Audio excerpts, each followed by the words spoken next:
Hey guys, so today I'm going to show you how to do basic maintenance and checkups on a Dyson DC14. These are becoming quite old. This was discontinued 11 years ago now and was released 17 years ago. So this came out in 2004. So they are getting quite old now, but they are still good machines. And as I would say, upgrade to a newer model. For some people, that's just not an option, as Dysons are very expensive, and this is better than a lot of the stuff you can buy today. So I'm going to show you how to do basic maintenance on this vacuum. So the most basic thing to do on a Dyson is to empty your bin. When it hits the max line, don't go over that. So empty the bin. I will empty it here, just off camera. Okay. And to push this button and remove the bin from here. And to clean off the shroud if anything is stuck in there, and look up in here. If it's dirty, that's not what we're looking for. Just make sure that those holes are not plugged up.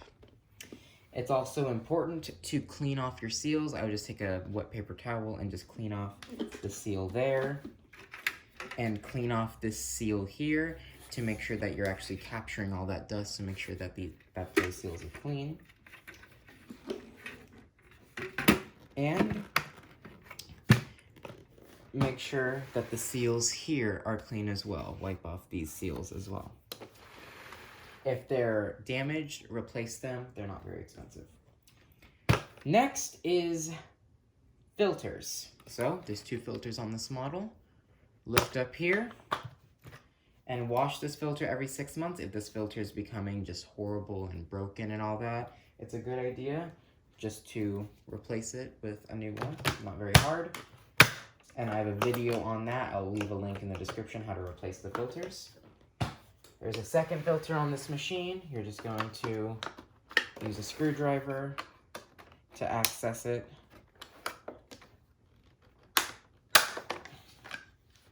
And lift that up.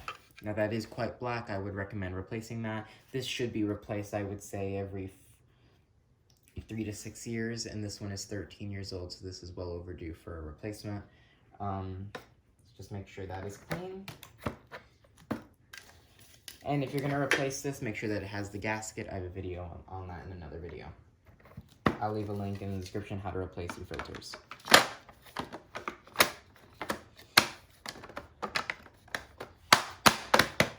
Okay.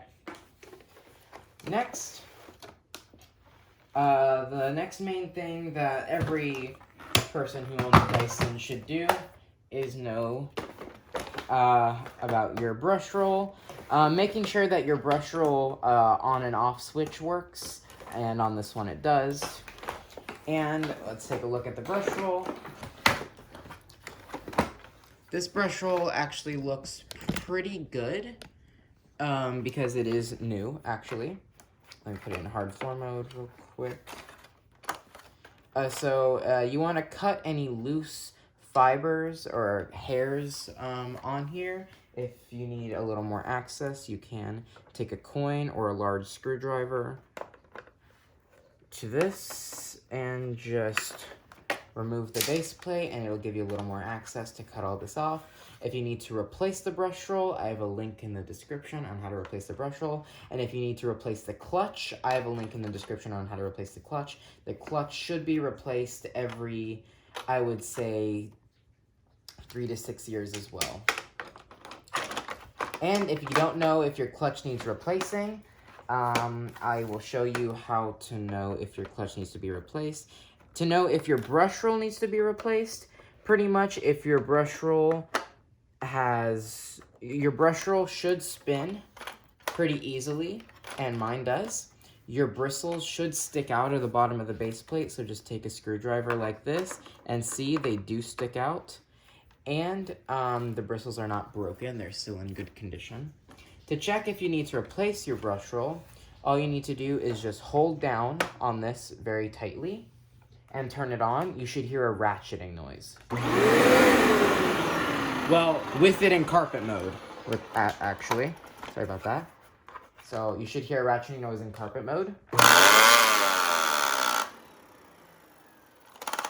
So that ratcheting noise means that it's working properly. If it is not ratcheting and it's just stopping, that means time to replace your clutch or replace the belt in the clutch. I have a link in the description on how to replace the clutch, and you can search videos online if you only need to replace one of the belts, but I just recommend replace the whole clutch. It's worth it.